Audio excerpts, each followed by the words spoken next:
Ladies and mostly gentlemen, today we're going to take a look at Stormwind and some of the minor changes that are coming to the game in Shadowlands. But before we get into all of that, I just want to thank the sponsor of this video, and that is my Twitch channel, twitch.tv/MrGM. If you want to check me out streaming on Twitch, we'll be streaming the Shadowlands Alpha every single day until release, so if you want to check that out, link is in the description. Okay, so pretty much every single expansion, there is some sort of like minor, tiny little change to Stormwind here and there. You know, we could go through the list, but we'll be here all day, and Shadowlands is no different. There are some changes to Stormwind and presumably changes to Orgrimmar which are coming later on. As of this build, there are two minor changes which we're going to take a look at in this video. The big one is this one here. This is the former command center, which is where the warrior and the hunter trainer used to be. Before that, I think it was SI7 or something like that in vanilla. But as of Shadowlands, it's had a bit of an overhaul, and this is due to Exile's Reach. So Exile's Reach, when you get to the end of the Alliance version of Exile's Reach, you are brought here to speak to a trainer. So let's just run straight inside here and take a look at some of the changes. So right off the bat here, we have a vendor to the right quartermaster, Richter, which sells a short sword. They actually sell a few more as well. A few little items, just kind of remodeled versions, I believe, of some of the PvP stuff from Battle for Azeroth. So yeah, pretty interesting. Pretty low level, requires level 10, so I presume once you reach level 10, you get here at the end of Exile's Reach. You could buy a new weapon if you so pleased for 5 silver. So this room is pretty cool, and we're going to take a look all around, because there are a few little bits and pieces and minor details that are very, very awesome. So as we walk in, you see the warrior trainer area here. You've got helmets on the side, shields on the wall there. You've got this big, beefy Pandaren, Mr. Thunderfist here. And basically every time you talk to a trainer, they're just like, yeah, you're looking for training?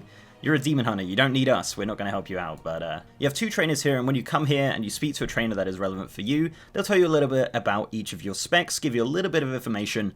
Really good stuff for like brand new players. So if you come in here, obviously at the end of Exile's Reach, and you speak to like a warrior trainer, and it will say like, yeah, this is arms, this is fury, this is protection. And you kind of like, oh, okay, so that's how that works. So look at the aesthetic here. We've got obviously these cool looking swords hung up on the wall, these giant swords around that shield there. But if we turn around, we've got a table here with a priest trainer, a monk trainer, and a paladin trainer, all just chilling. Would have been cool if they were sitting on the chairs, but it doesn't look like they are actually game objects. They're just like stuck in there. But rocking the, I believe, is that priest tier 6? You can't speak to these ones specifically. It's a bit weird because you could speak to the warrior trainer, but you can't speak to these guys. They might just be there aesthetically because there is some other ones sprouted around as well. But looking really cool there. I do love the aesthetic of kind of making it look a bit more alive, I guess, in a sense, where it looks like these trainers probably would be here, as it is the training hall, and this is where they kind of congregate and talk about their different classes. But if we turn to the right here, we've got this really cool looking area. So I've got the paladin trainer here, and this is the interactable one, which, as I said, will just say, you're a demon hunter, you know, I do paladins. But a lot of the stuff, I believe, is kind of from the order halls, and it looks really cool. You've got a statue of a mace here with a book on it. You've got the actual mace on the wall there, and this dude looking pretty great. And you've obviously got the emblem at the back there with some bookshelves.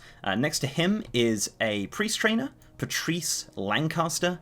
You've got some images on the wall as well. These are actually new. Some of these are way back from vanilla. Some of these really old pictures are from vanilla, and they've just tucked them on the wall, and obviously some of them are the newer ones, as you can see a Draenei here. But these aren't normally here in this room, so this is all kind of new aesthetic, and you actually don't really realize how different this room is until you go there on retail, so I implore you to go and have a look to see what it looks like right now. But yeah, as you see, priest trainer looking pretty cool, wearing, I believe, dungeon set 1 recolored. So let's just move on, and we have the shaman trainer here. This is cool. I love the fire. I love the lightning. I love the skull of a ghost wolf, presumably. That's pretty morbid, considering they're shamans, or shamans, sorry, my bad. Yeah, looks really cool. Again, there is only one that's interactable as of right now, which I believe seems to be a running theme of this area. But if we move to the left, we have the hunter trainers. Now, as I said, this was a area which previously did house hunter trainers.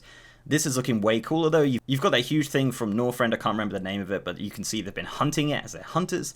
You've got a table here with like bows and traps and little bags and arrows and all sorts of stuff, and you've got the two hunter trainers chilling. Also on the wall up here, you've got a mammoth and a crocodilist. And also, pretty scarily and kind of morbid, you've got this terrifying looking beheaded penguin. So there you go. Enjoy your nightmares. So as we move up the stairs, we will find some more trainers. And now this is the really cool area. This is one of my favorite areas of this entire building.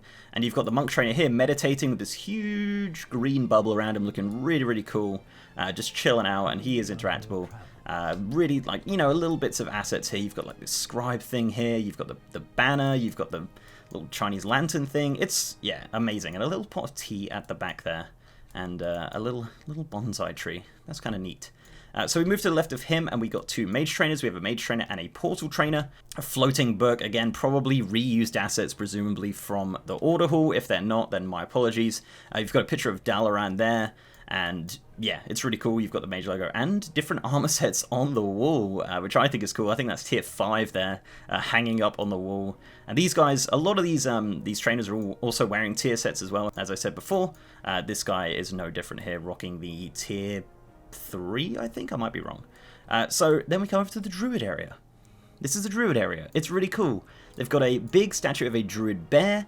They've got this druid trainer here reading this book. You've got this guy on the left here just chilling out, and you can interact with him, and she is non-interactable. But, you know, you've got the little plants hanging around. You've got pictures of plants. It's very druidic, and a nice mat on the floor. I don't know how much of this is new assets or reused, but nonetheless, it looks absolutely phenomenal. And I wouldn't have minded a Coltiran in here. I think that would have been kind of neat, but having Night Elves is still pretty cool because, you know, they've got nowhere else to go. So, there is actually one more area here. Well, that was amazing. Anyway, so there is one more area here, and this is the downstairs area. This is the Warlock and Rogue area. So you've got two Warlocks. You've got this little guy down here wearing the tier 6 recolor, I think, from Tomb of Sargeras. You've got these awesome looking kind of banners for the Warlocks. Little orb there with an imp inside it, looks like. Yep, that's kind of scary. Another Warlock trainer over here. Evelyn Thorn, and a big scary looking Infernal, so pretty awesome, an Infernal Stone there as well. As we come over to the Rogue Trainer, you can see this dude, Gerald Black, leaning against this here, which I actually really like. Also, that picture is terrifying. I love this lean animation. It's obviously something we saw coming in Battle for Azeroth, and it's nice to see it utilized in Stormwind. And this guy sells some random, like, recolored rogue sets. So, yeah, apparently they were added in Legion. I don't know too much about rogues. And again, a rogue trainer, but you've got, like, little bits and pieces like poisons and knives and all sorts of rogue-like things hanging around here. And I'm just a massive fan of this area. Like, I love minor changes, you guys know that. I love little bits and pieces that are in the game, and this specifically is a really cool little area. And as I said, as you finish Exile's Reach for the Alliance, this is somewhere you're going to be brought, and this is somewhere where you're going to speak to your trainer for the first time, and they're going to tell you, right, these are the specs for your character, go and choose one and go and adventure out in the world. Really good for new players. So, as I said, there is 2 changes to Stormwind, so let's jump over to the second change. Okay, so this second change is pretty minor and pretty small and pretty much predicted. Unfortunately, I thought they were going to go this way with the extension of the portal room here in Stormwind, but they've gone over this way. You can see here's a portal to Bastion. This probably is placeholder right now. There's 2 areas available. Presumably one of them is going to be for Oribos, and we're not too sure. Maybe they will go to Bastion. I actually am not sure right now, but it is cool to see these kind of broken Realm Walkers being inside Stormwind. What an awesome looking model. That is obviously brand new in Shadowlands, but yeah, they've basically just kind of copied and pasted that side over to this side, and yeah, because in retail it actually finishes up there, and you have the portal to Brylas. So yeah, 2 minor changes, guys. I didn't want to go too much into the portal room. There's literally just like that portal, and that's pretty much it. But I thought I'd add it into the video just for the sake of it. So guys, thank you very much for watching. Do let me know what you think of these Stormwind updates. I'm a sucker for minor changes. I love little bits and pieces like that. It is always nice to see the evolution of older areas as we progress through the expansions here in World of Warcraft. So guys, before I go, I'd like to give a massive shout out to amazing patrons, YouTube channel members, and Twitch subs. You guys are awesome. If you'd like to support the channel in any of those ways, links are down below. So leave a like on this video, guys, if you'd like to, and subscribe if you haven't. We've also got a partner Discord channel with over 3,000 members, and I'm now streaming on twitch.tv/MrGM. If you want to check me out streaming on Twitch, I'll be streaming the Shadowlands Alpha every single day, so if you want to check me out, twitch.tv/MrGM. And with that, guys, I'll see you next time.